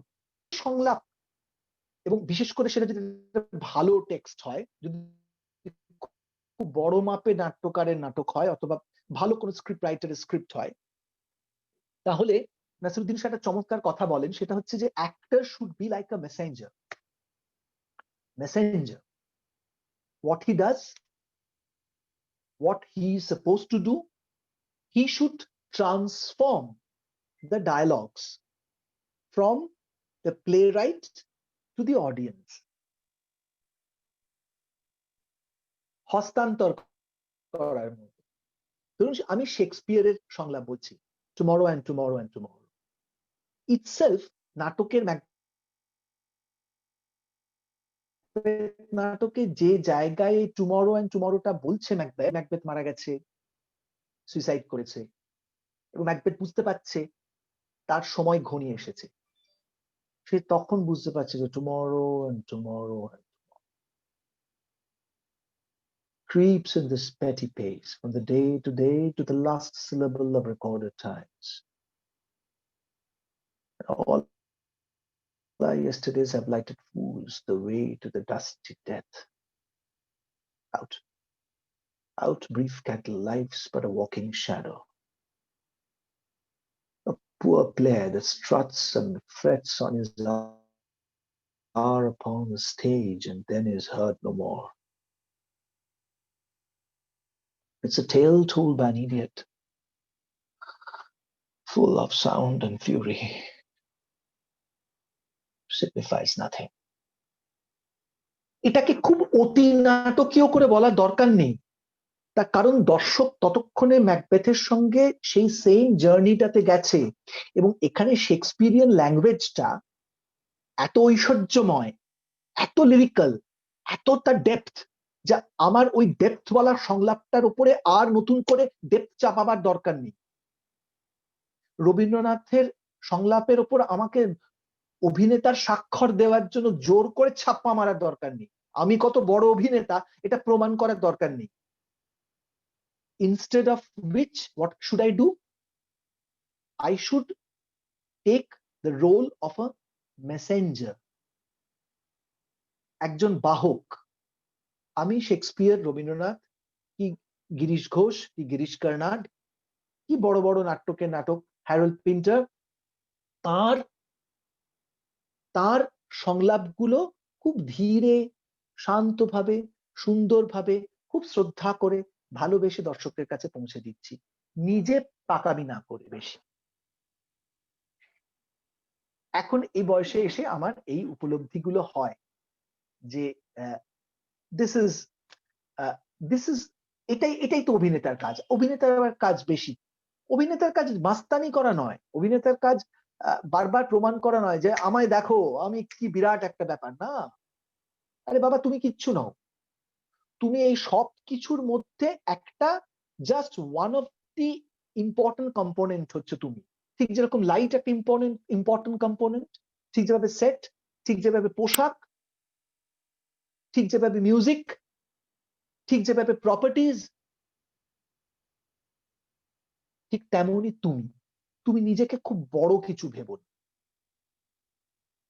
তুমি nothing bigger than this things. এই সবটা মিলিয়ে তুমি, ওই জন্য গোড়াতে আমি বলেছিলাম it's a sense of togetherness, it's a collective art, সংযুক্ত শিল্প, সবকিছু নিয়ে থিয়েটার। আপনারা যখন মঞ্চে কোনো একক অভিনয়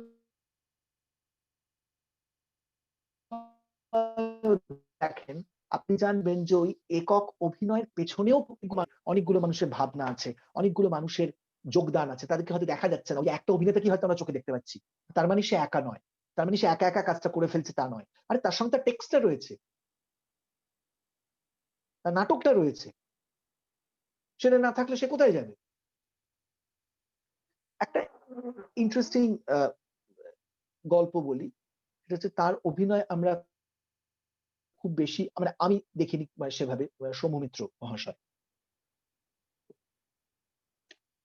উনি একটা এটা এবার বলি যে একটা কথা আমরা বলি না ইন্টারপ্রিটেশন, এটা বলে আমি আমার মোটামুটি বক্তব্যের ইতি টানবো, তারপর আপনাদের প্রশ্নের উত্তর দেব। সেটা হচ্ছে যে এই একজন অভিনেতা তার চরিত্রটাকে কিভাবে ইন্টারপ্রেট করে। ইন্টারপ্রিটেশনের দুরকম মানে আছে, there are two levels of interpretation. একটা হচ্ছে যে one interpretation is such that which can be seen, which is associated with the reality. অর্থাৎ আমি একটা চরিত্র করছি, ধরো একজন ডাক্তারের চরিত্র অভিনয় করছি বা একজন কন্যাদায়গ্রস্ত পিতার চরিত্র অভিনয় করছি। সেখানে আমার আমার হাঁটা চলা বসা, আমার চরিত্রের ইন্টারপ্রিটেশনটা যাতে করে দর্শক সঙ্গে সঙ্গে বুঝতে পারেন যে হ্যাঁ, এই লোকটা সত্যি সত্যি লোকটার কন্যাদায়গ্রস্ত, এই লোকটার 3টে মেয়ে আছে এবং এই লোকটা পাগল হয়ে আছে এই 3টে মেয়েকে কি করে বিয়ে দেবে। ফলে এই লোকটার হাঁটা চলা বসা কথা বলা, যে কোনো ব্যাপারে একটু একটু একটু সাবধানে থাকা, সাথে পাছে না যাবো বাবা কোনো মতে মেয়েগুলোকে পার করে দিই, সবার কাছে একটু হাত জোর করে থাকা, এটা সামঞ্জস্যপূর্ণ। এটা বলছি গিরিশ ঘোষের একটা নাটক আছে বলিদান বলে, এটা পরবর্তীকালে বিভাস চক্রবর্তী ডিরেকশন দিয়েছিলেন। এটা গিরিশ ঘোষের লেখা নাটক এবং তাতে এই করুণাময় বলে একটা চরিত্র, যার লোকটা সত্যি সত্যি 3টে মেয়ে এবং 3টে মেয়েকে তখনকার সময় কি করে পণ প্রথার বলি হচ্ছে একের পর একটি মেয়ে, এটা নিয়েই নাটকটা। তো প্রথম মেয়েটি স্বামী পরিত্যক্তা হয়ে বাড়িতে চলে এসেছে, ফলে বাবা চিন্তা প্রচন্ড। এবার দ্বিতীয় মেয়েটির বিয়ে দিয়েছে, এবার দ্বিতীয় মেয়েটিও হাজবেন্ড মারা গেছে এবং হাজবেন্ড মারা যাবার পর তার শ্বশুর বাড়ির লোকেরা যাতে সম্পত্তি ভাগ দিতে না হয়, দ্বিতীয় মেয়েটিকে জোর করে বাপের বাড়ি পাঠিয়ে দিয়েছে। তাহলে বাপের ঘাড়ে এখন 2টো মেয়ে, এখনো ছোট মেয়েটা রয়েছে, তার বিয়ে দেওয়া হবে। ফলে বাবা মানে করুণাময় চরিত্রটা ইরিটেটেড হয়ে আছে, বিরক্ত হয়ে আছে। মানে মেয়েদের দুঃখ কষ্টের থেকেও তার কাছে মনে হচ্ছে যে কি করব, কিভাবে থাকবো, আমি যখন থাকবো না, আমার বউ যখন থাকবে না, তখন মেয়েগুলো কি করবে, ছোট মেয়েটার এখনো বিয়ে দেওয়া বাকি। তো এরকম একটা সময় দুপুরবেলা বাবা খেতে বসেছে এবং মেজো মেয়ে যে সদ্য বিধবা হয়ে ফিরে এসেছে সে খেতে দিচ্ছে, বলেছে বাবা একটু ভাত দেবো। তখন করুণাময় রাগের চোটে বলে যাও একটু, আর একটু ছাই নিয়ে এসো, দাও ছাই খাই, আর কি, আর তো কিছু করতে পারলে না। তো মেয়েটি এটা শুনে কেঁদে চলে গেছিল। তারপর সারাদিন কেটে গেছে, তারপর হঠাৎ জানা গেছে যে মেয়েটিকে খুঁজে পাওয়া যাচ্ছে না। তখন বাবার চিন্তা হচ্ছে, প্রথমে বাপের মনে হয়েছে যে মেয়ে কি তবে পালিয়ে গেল, সেটা তো আরো লজ্জার ব্যাপার হবে। তারপর দেখা গেল যে না, মেয়েটি জলে ডুবে আত্মহত্যা করেছে সামনে পুকুরের জল। এবার মেয়েটির নিথর শরীরটা তোলা হলো, বাবা মা কাঁদছে। এই করুণাময় চরিত্রটা দুজন করতেন, গিরিশ ঘোষ নিজেও করতেন এবং তৎকালীন সময় আরেকজন খুব বড় অভিনেতা ছিলেন, তার নাম অর্ধেন্দু শেখর মুস্তাফি, তিনিও করতেন। অর্ধেন্দু শেখর যখন এই চরিত্রটা করতেন তখন উনি খুব কাঁদতেন, মেয়ে মারা গেছেন, খুব জেনুইনলি কাঁদতেন এবং তার কান্নাটা নাকি এত মর্মস্পর্শী হতো, এত রিয়েল হতো যে দর্শকও হলে বসে কাঁদতে থাকতো। গিরিশ ঘোষ যখন এই চরিত্রটা করতেন তখন উনি কাঁদতেন না, একটা গলা দিয়ে একটা শুকনো কণ্ঠস্বর বার করতেন, খানিকটা যেন পাগলের মতো, কাঁদতেন না। তো ওনাকে একবার জিজ্ঞাসা করা হয়েছিল যে আপনি কাঁদেন না কেন, মানে আপনার মেয়ে মারা গেছে, আপনারই লেখা নাটক, অর্ধেন্দু বাবু যখন করেন তখন তো উনি কান্নাকাটি করেন, মানে বাপ তো কাঁদবেই, মেয়ে মারা গেছে বাবা কাঁদবে না, তা আপনি কাঁদেন না কেন, আপনি কেন একটা অন্যরকম ইন্টারপ্রিটেশন নেন। উনি বলেছিলেন দেখো নাটকের শেষে কি আছে, নাটকের শেষে করুণাময় আত্মহত্যা করে। গিরিশবাবু বলছেন যে কেঁদে ফেলে সে আত্মহত্যা করতে পারে না। এই যে একটা তখনকার সময় বসে একটা ইন্টারপ্রিটেশন, এইভাবেও ভাবা যায়, সত্যি সত্যি যে কেঁদে ফেলে সে আত্মহত্যা করতে পারে কি পারে না ডিফারেন্ট, এটা নিয়ে তর্ক চলতে পারে, কিন্তু আমি বলতে চাইছি ভাবনাটা, এই ভাবনাটার মধ্যে কতটা ইউনিকনেস আছে, কতটা অন্য রকমের একটা দৃষ্টিভঙ্গি আছে, একটা রাস্তা আছে। This is interpretation. শেষ করব সৌম্য মিত্রের কথায়। দশচক্র বলে একটা নাটক উনি করতেন, যেটা সৌমিত্র চট্টোপাধ্যায় ছবিতে অভিনয় করেছিলেন, গণশত্রু নাম দিয়ে যখন সত্যজিৎ রায় ছবিটা করেছিলেন। ইবসেনের বিখ্যাত নাটক the enemy of the people. এই নাটকটা আপনারা নিশ্চয়ই সবাই দেখেছেন, বিভিন্ন সময় বিভিন্ন হয়েছে, আমরাও স্বপ্ন সন্ধানী থেকে নাটকটা করেছিলাম, এনিমি অফ দ্য পিপল। তাতে ডক্টর পূর্ণেন্দু গুহ চরিত্রটাতে অভিনয় করতেন সৌম্য মিত্র, যখন বহুরূপী এটা করেছিল দশচক্র নাম দিয়ে। সেই দশচক্র নাটকে পূর্ণেন্দু গুহ চরিত্রে সৌম্য মিত্র যখন অভিনয় করতেন, তিনি একটা অদ্ভুত ধরন নিয়েছিলেন। সে ধরনটা হচ্ছে যে একটা ডাক্তার সারা জীবন বিজ্ঞানের সেবা করেছে, কুসংস্কারের বিরুদ্ধে লড়াই করেছে, বিজ্ঞানটাকে সহজ সত্য বলে মনে করেছে এবং মনে করেছে যে বিজ্ঞান মানুষের কাজে আসে। সেই লোকটা যখন কথা বলতেন উনি মঞ্চে, ওনার কথা বলার মধ্যে একটা অসম্পূর্ণতা রাখতেন উনি।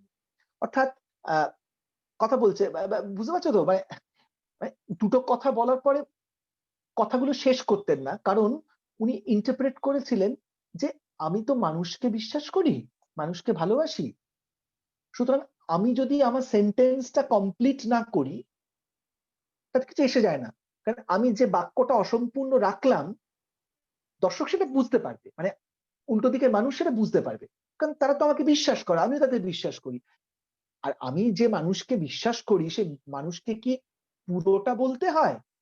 এইরকম একটা ইন্টারপ্রিটেশন থেকে উনি ওনার কথা বলার ধরনটা বা স্পিচ প্যাটার্নটাকে ওই রকম রেখেছিলেন, যে একটা সবই বলে লোকটা, কিন্তু শেষের দিকে গিয়ে যেন লোকটা খেই হারিয়ে যায়, যেন লোকটা কথা খুঁজে পায় না।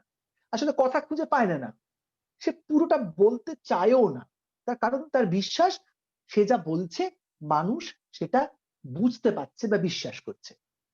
এইবার এই লোকটার আস্তে আস্তে বিশ্বাসের জায়গাটা ভাঙছে, যখন একটা মন্দির তৈরি হচ্ছে এবং সেই মন্দিরে ওই অঞ্চলের মিউনিসিপ্যালিটির চেয়ারম্যান তার নিজের ভাই, সে বলছে ওই চরণামৃতটা, যেটা ডাক্তার বলছেন যে ওই চরণামৃতটা খারাপ জল দিয়ে তৈরি হচ্ছে, তাতে মানুষের অসুখ করবে।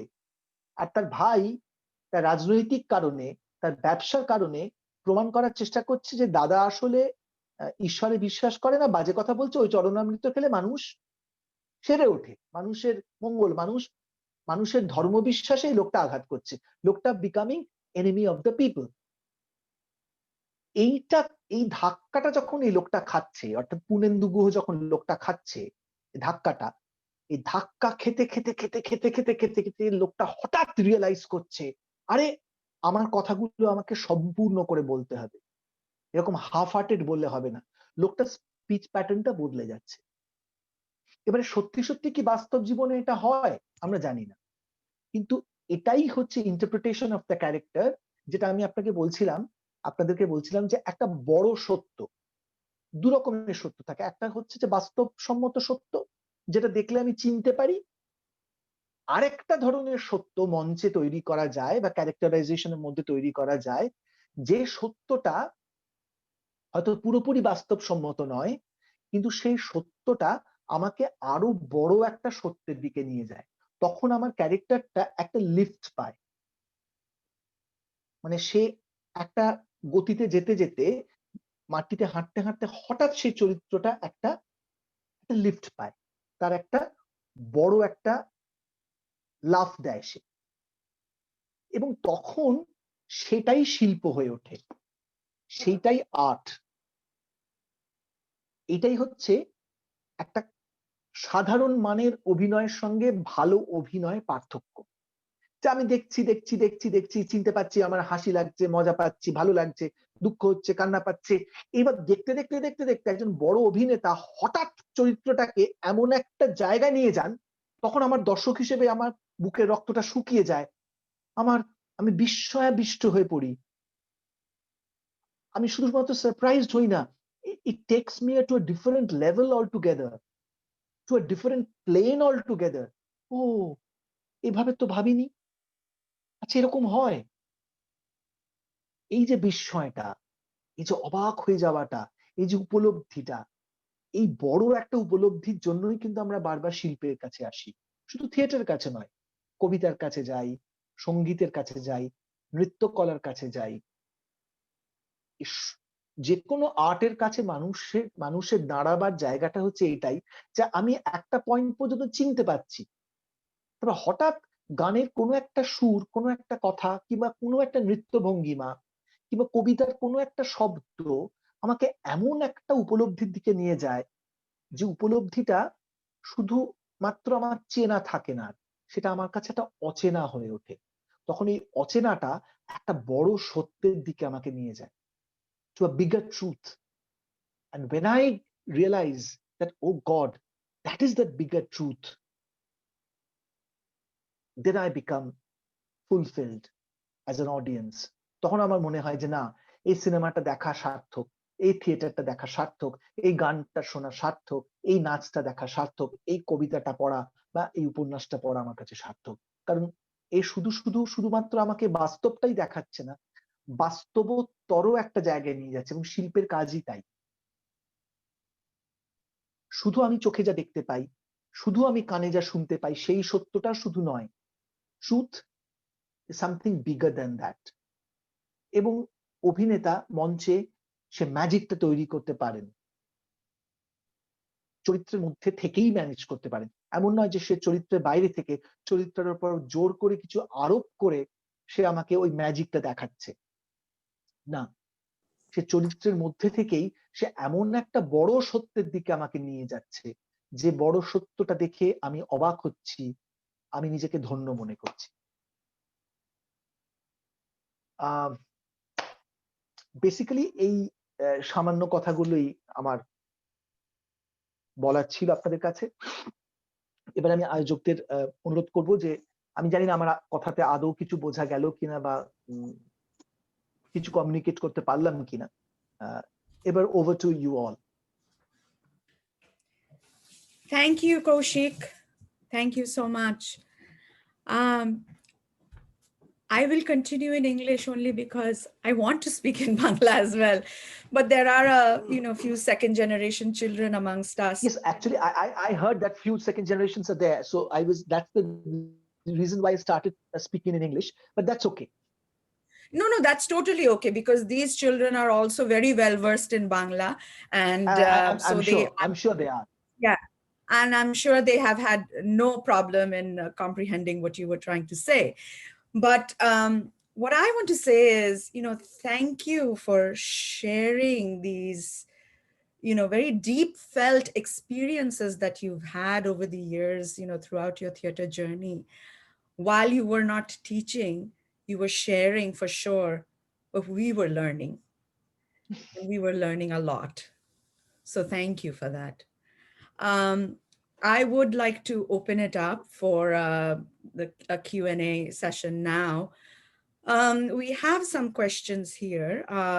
I'll go in the order that I had. Gargi, before you start, I have to say something because I think that I was amazed to seeing the presentation, and we were expecting a lot of questions in between. And I can feel myself, because I couldn't move out from my computer to do anything else during this hour. And people are not, I feel that they were so engaged that they didn't have a chance to put questions through chat. So I'm sure that we'll give opportunity to people. If anyone is interested other than the questions you have, we will allow them to ask individual questions as the time permits. So the first question, Kaushik, is here. I would ask people to mute themselves if you are not muted. The question is, have you ever experienced an involuntary change in your own character in everyday life based on a character that you were portraying on stage or on screen? So I guess the question is, if you've experienced an involuntary change in your own character in everyday life based on a character that you were portraying on stage and screen. So meaning if you were, I'm assuming this is what the person means, that if you were, acting in a particular Yes, yes, character, yes, yes, did that yes. overtake, your person in your No, person? no, no. In not in that particular sense. It's a very interesting question, though. What I would love to confess is that a very interesting change that happens whenever I create a production as a director or an actor, particularly, basically, I would love to confess this, that I personally feel that I feel far more comfortable when I direct rather than acting. I mean, yes, I'm a professional actor that I love to act, whether on stage or in front of camera. Inside me is far more stronger than my acting self, actor self. So whatever. So whenever I do a theater, I realize one very important thing, that me, the person Kaushik Sen, is a very incomplete person in every sense. I mean, I know my shortcomings as a human being. I have a lot of faults, just like everyone else, maybe more than everyone else. I don't know. But I feel that uh, when I portray a character, whatever a character it is, whether it's a negative character or a positive character, or when I'm directing a play, when I'm watching my characters grow in front of me, that gives me a different kind of a feeling altogether. And I feel that I'm becoming a much better human being. Whenever I do a production, whenever I go through a journey of doing a production, I feel very positively that I try to fight the evils inside me, all the negative forces inside me. আমি সেই ফোর্সগুলোর সঙ্গে লড়াই করি যা আমার ভেতরে আছে, and I try to become a better human being. এটা যখনই আমি থিয়েটার করি, যখনই কোনো একটা ভালো চরিত্র অভিনয় করি, ভালো চরিত্র মানে কিন্তু চরিত্রটা ভীষণ অনেস্ট না হতে পারে, হয়তো আমি এটা খুব ভিলেনের চরিত্র অভিনয় করছি, সেটা বড় কথা নয়, কিন্তু যখন আমি সেই খারাপ চরিত্রটা খুব অনেস্টলি করছি, তখন কিন্তু আমি মনে করি যে আমার ভেতরের যে ভালোটা সেটা সব থেকে বেশি করে বেরিয়ে আসতে থাকে. That's what happens to me whenever I direct a play or I portray a character, a good character. Thank you. Thank you for that. Another question we have here is, someone is asking you, how do you prepare for characters going through gradual changes throughout the journey of the character in the play, especially when it goes through some characteristic changes? What is a good framework to apply the impact of timeline on a character? So how do you prepare for characters going through a gradual change throughout the journey of that character in the play, especially Correct. when it goes through characteristic changes, and looking for a framework to, if there is one, to apply to that would have an impact on the timeline of the character or the growth of the character? Or So we know that any art, any good form of art is, it plays beautifully with time and space. So when I'm living a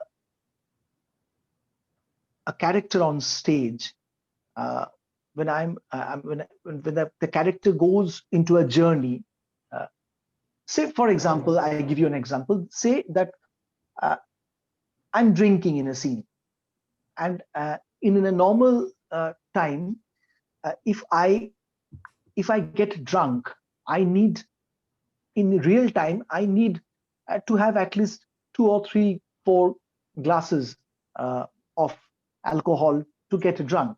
But first of all, on stage, one should not have the real drink. And even if someone, say for argument's sake, if someone decides that he is going to have real alcohol on stage, যদিও সেটা খুব absurd, কিন্তু ধরে নেওয়া যাক তাহলেও তো সে ওইটুকু খেয়েই সে মাতাল হয়ে যেতে পারে না। তার কারণ তাকে তো মাথায় রাখতে হয় যে সে অ্যাকচুয়ালি কয়েক মিনিটের মধ্যে কয়েক ঘন্টাটাকে পোর্ট্রে করতে হয় তাকে। ফলে একটা লোক অভিনয় করতে করতেই ওই 2 ঘন্টার মধ্যেই তার পুরো জীবনটাকে দেখাতে হয় তাকে। ওই পুরো জীবনটাতেই সে বয়স হচ্ছে, কিংবা তার বিয়ে হলো, তার বাচ্চা হয়ে গেল, এই পুরো জার্নিটাই তাকে আনতে হয় তো তার ভেতরে। এবং সেইটাই তো একজন অভিনেতার একটা খুব খুব ইম্পর্টেন্ট জায়গা, যে সে সেটাকে বিশ্বাস করে করছে এবং কল্পনা করছে যে আগের দৃশ্যে আমি ঢুকলাম তখন আমি কলেজে পড়ি, ঠিক তার পরের দৃশ্যে যখন আমি ঢুকলাম তখন আমার বিয়ে হয়ে গেছে, তার পরের দৃশ্যতে আমি ঢুকলাম যে আমার সন্তান হয়ে গেছে, কিন্তু তার পরের দৃশ্যতেই হয়তো দেখা গেল এই লোকটা একটা কঠিন ব্যাধিতে আক্রান্ত। এই যে খুব কম সময়ের মধ্যে একটা গোটা জীবনকে আমি তুলে ধরতে পারি, এটা পেছনে টেক্সটের একটা খুব বড় অবদান থাকে।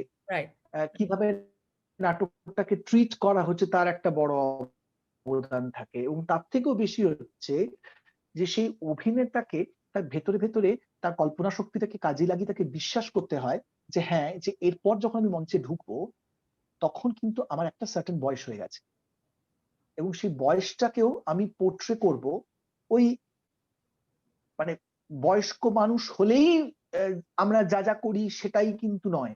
এটা আমি বারবার আগেও বলেছি, আমি আবারও বলছি যে আমাদের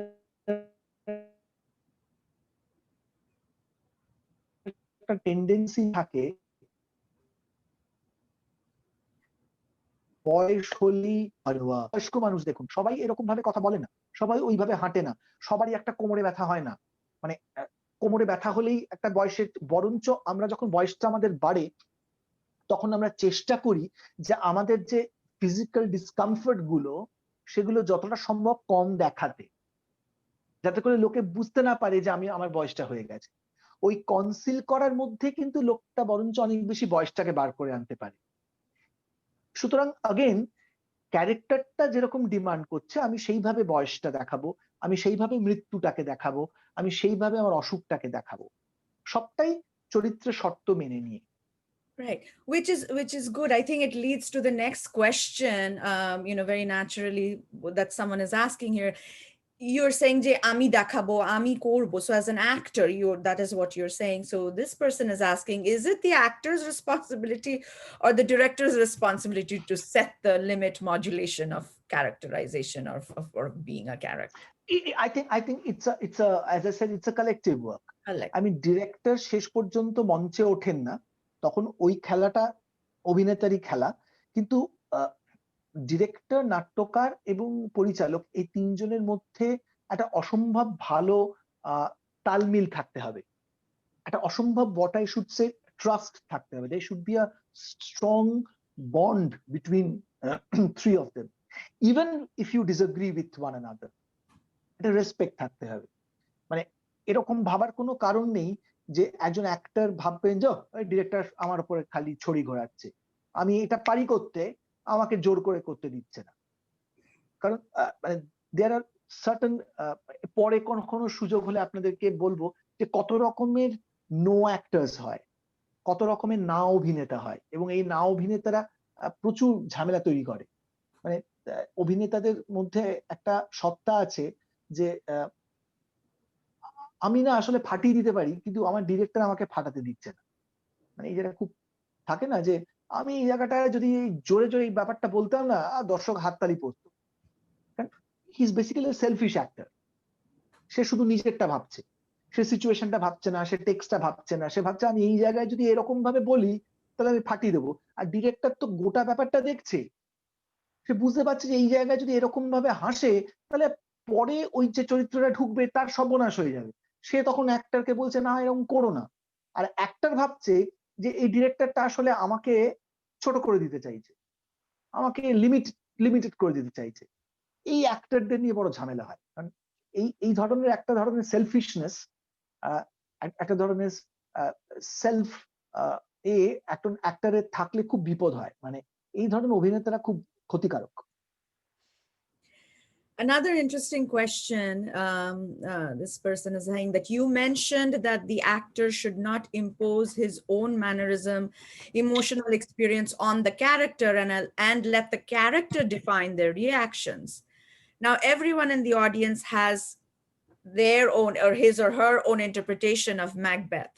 So, how do you go about figuring out what is the best interpretation of the character? How do you think about it? শিল্পে বেস্ট বলে তো কিছু হয় না। মানে গতকাল মোহনবাগানের সঙ্গে কেরালা ব্লাস্টার্সের খেলা ছিল, মোহনবাগান 1 গোলে জিতে গেছে। কোন থিয়েটারে আপনি কেউ বলতে পারেন যে অমুক অভিনেতা জিতে গেছে, বা অমুক ছবিটা দেখে আপনি বলতে পারেন অমুক ডিরেক্টর জিতে গেল, ও কৌশিক গাঙ্গুলি কি ছবিটা দিল, বা তো 2 গোল দিয়ে দিল সৃজিত মুখার্জিকে। এটা হয়? তো এখানে বেস্ট বলে কিছু হয় না।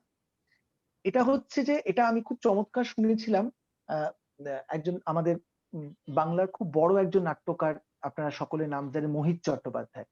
মোহিত চট্টোপাধ্যায় মারা গেছেন। মোহিত চট্টোপাধ্যায় একবার একটা সম্বর্ধনা সভা হয়েছিল, তো মোহিত Chatterjee was asked to say a few words on his own works. He said very nicely যে আমি যদি প্রত্যেক মুহূর্তে ভাবতে থাকি যে রবীন্দ্রনাথ নাটক লিখেছেন, আমিও নাটক লিখছি, তাহলে না আমার সারা জীবন নাটক লেখাই হবে না।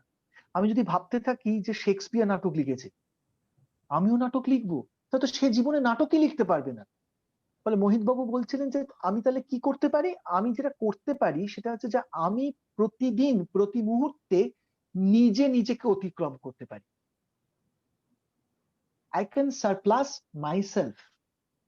সুতরাং আপনি যেভাবে ম্যাকবেথ ইন্টারপ্রেট করতে চান, আপনি যেভাবে ওথেলো ইন্টারপ্রেট করতে চান, আপনি যেভাবে হ্যামলেট ইন্টারপ্রেট করতে চান, আপনি যেটা ভাবছেন আপনার ডিরেক্টরের সঙ্গে পরামর্শ করে, সেই সময়টার সঙ্গে সাযুজ্য রেখে, মানে এইটা একটা ছোট্ট জিনিস বলে নি, তাহলে হয়তো আপনাদের বুঝতে সুবিধা হবে।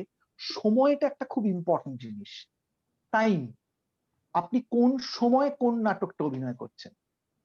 মানে একটা নাটক যখন আমরা চুজ করি করব বলে, ধরা যাক আমি যদি আজকে, আমি যেমন সরাসরি বলি যে আমি 2012 সালে যখন ম্যাকবেথ নাটকটা করেছিলাম, তখন পশ্চিমবঙ্গের সিচুয়েশনটা কি ছিল। তখন 2011-তে সবে লেফট ফ্রন্ট গভর্নমেন্ট চলে গেছে, নতুন টিএমসি গভর্নমেন্ট এসেছে 2012-এ। I decided to do Macbeth, কারণ আমি চোখের সামনে দেখতে পাচ্ছিলাম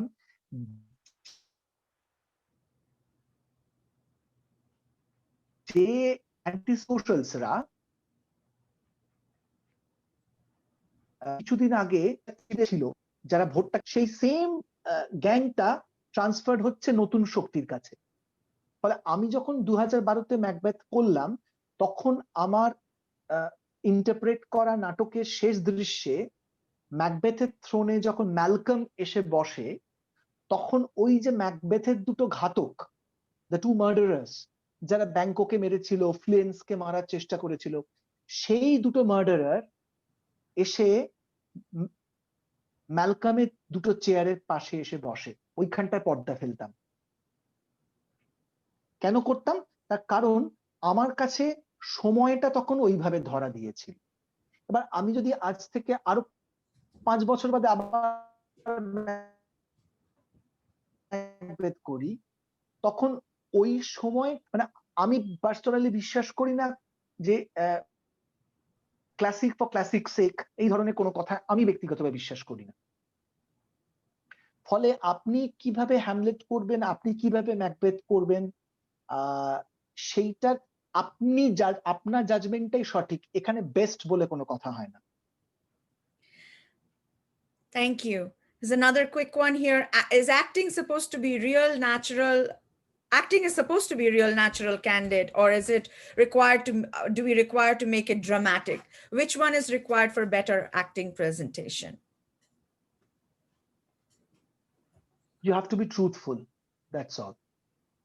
When you utter a line on stage, that if you say to someone that I love you, or I hate you, or I'm afraid of you, that should sound truthful to the audience. And not only to the audience, but also to my co-actor. And that is a very এই সুযোগটা আমি পেলাম বলার জন্য, এই প্রশ্নটার জন্য, that is the reason why an actor on stage or in front of camera should listen properly. অভিনয় সবথেকে গুরুত্বপূর্ণ কাজটা কিন্তু সংলাপ বলা নয়, শোনা। আপনারা যারা অভিনয় করেন, আপনারা অনেক ক্ষেত্রে খেয়াল করে দেখবেন যে আপনারা যখন অভিনয় করেন তখন আপনি আপনার কো-অ্যাক্টরের দিকে তাকিয়ে থাকেন কিন্তু শোনেন না ভালো করে, কারণ আপনার তখন মাথার মধ্যে চলতে থাকে যে ও কতক্ষণে কথাটা শেষ করবে, আমি আমার কথাটা বলবো। এইটা চলতে থাকে ব্যাকগ্রাউন্ডে, মাথার মধ্যে। আমি না, ফলে আমার ভালো করে না শুনি তাহলে আমি তার উত্তরটা কিভাবে দেব? ফলে আমি যদি বিশ্বাস করি যে আমি ওর কথাটা শোনার পর আমি বলবো আমি তোমায় ভালোবাসি, তাহলে কিন্তু আমাকে উল্টো দিকে দাঁড়িয়ে থাকা অভিনেতা বা অভিনেত্রীর কথাটা ভালো করে শুনতে হবে। সো এই সত্যটা খুব দরকার, this truthfulness. Kind of in a similar vein to a couple of earlier questions. Here's a question. I have always found that in certain roles, I can choose to do different interpretations. I generally try to do one where I can eliminate myself, but has always been troubled in choosing what's the right one to do. How do I find the right way, or at least a better way? How do I know that? No one knows, my dear. No one knows which is the right way, which is the best way. So that is art, that is acting, that is the struggle. I mean, কখনো মানে এটা it has to be decided, মানে এবং প্রত্যেকবার আপনার একটা frustration হবে, এবং ফ্রাস্ট্রেশন হওয়া উচিত যে এবারটা বোধহয় হলো না, এবারটা পারলাম না। আমি কিছুদিন আগে স্যার পিটার হলের একটা ইন্টারভিউ দেখছিলাম, যে ওনার শেষ বয়সে এসে যে ন্যাশনাল থিয়েটার উনি তৈরি করেছিলেন, স্যার লরেন্স অলিভিয়েরের পরে যে ন্যাশনাল থিয়েটারটা তৈরি হয়েছিল, সেই ন্যাশনাল থিয়েটারে ওনাকে আনা হয়েছে একটা ইন্টারভিউ দেওয়ার জন্য। উনি বহুবার জীবনে 12th নাইট করেছেন, এবং আমরা জানি যে স্যার পিটার হল কি অসামান্য সমস্ত শেক্সপিয়ার প্রোডাকশন করেছেন। উনি রয়্যাল শেক্সপিয়ার কোম্পানি তৈরি করেছিলেন, উনি বহুবার 12th নাইট করেছেন। সেই লোকটা এসে বলছে যে আরেকবার যদি আমি 12th নাইট করার সুযোগ পাই, তাহলে এবার বোধহয় আমি সব থেকে ভালো করে করতে পারবো। মানে স্যার পিটার হলেরও এটা মনে হচ্ছে যে এর আগের বার যতবার উনি করেছিলেন, উনি বলছেন ভালোই করেছিলাম, তৃতীয়বারেরটাও ভালো হয়েছিল, কিন্তু আমার মনে হয় যে আরেকবার যদি আমি করার সুযোগটা পাই, তাহলে এবার আমি ভালো করে করতে পারবো। সো এইটা মানে এইটাই তো মহৎ একজন শিল্পীর কথা, যে শেষ রাস্তা কোনটা, কোনটা বেস্ট ওয়ে, এটা আমরা কেউ জানি না, এবং জানি না বলেই তো মানে এই কাজটাই করে চলেছি আমরা সবাই। It's a constant search, right? The search does not end. Does not end. Yeah. গার্গিদি, আমাদের সময়টা অলমোস্ট শেষের দিকে চলে এসছে। Okay. তো সেটার কথা মাথায় রেখে একটা ইন্টারেস্টিং প্রশ্ন আছে অ্যাবাউট, যেহেতু কৌশিকদা নাট্যকার, অভিনেতা, এই সবগুলোর সাথে সাথে এতদিন ধরে নাটকের সাথে যুক্ত থাকার জন্য থিয়েটার অ্যাক্টিভিস্টও বটে। তো সেই জায়গা থেকে একটা প্রশ্ন আছে যে, what do you think is the role of a theater activist, or it should be? I couldn't hear you properly. Once more, please.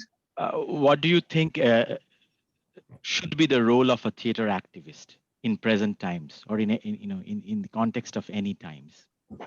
আলাদা করে কিছু থিয়েটার অ্যাক্টিভিস্ট হিসেবে দায়িত্ব বা থাকে কি না? খুব thank you for asking me this question. সেটা হচ্ছে যে আমার মনে হয় যে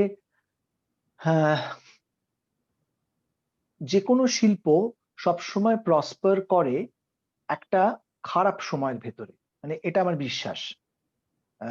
খুব স্ট্যাগনেন্ট একটা সময় যখন যায়, সময়টা যখন খুব স্ট্যাগনেন্ট হয়ে যায় সব দিক থেকে, তখন কিন্তু খুব ভালো শিল্প সবসময় হয় না।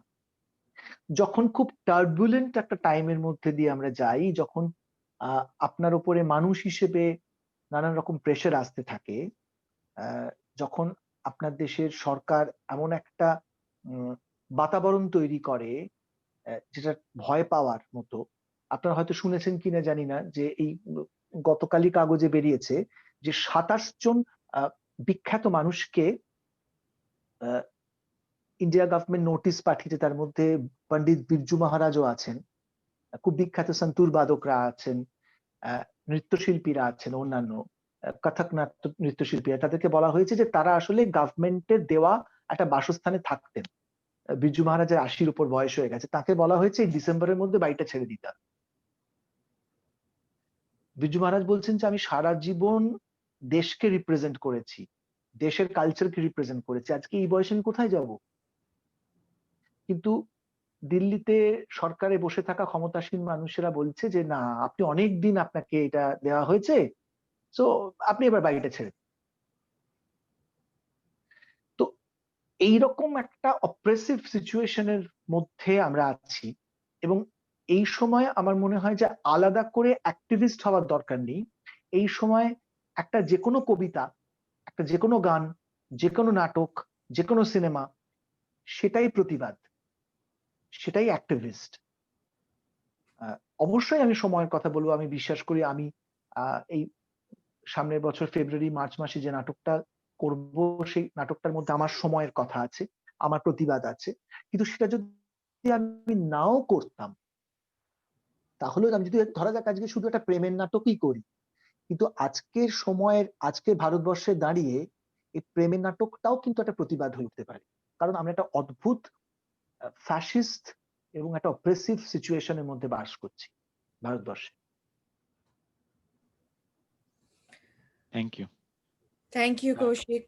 আচ্ছা, আমরা কি এবার পার্টিসিপেন্টদের একবার সবাই সমগতভাবে যদি ওনাকে একটু থ্যাঙ্কস জানাতে চাই? I think we should all come, our videos should be turned on, and we should, Kaushik should Request also see everyone, everyone who attended his session. আমি with একটু rapt স্পটলাইটটা সরিয়ে সবাইকে গ্যালারিতে নিয়ে আসছি, Yes. Oh, that's wonderful. তাহলে সবাইকে দেখা যাবে আর কি। আর সবাইকে হয়তো একটা স্ক্রিনে নাও দেখা যেতে পারে, এতজন জয়েন করেছে। আপনারা please turn on your video. গ্যালারিতে করতে হবে, you have to put that in the gallery view. Yeah. Yes.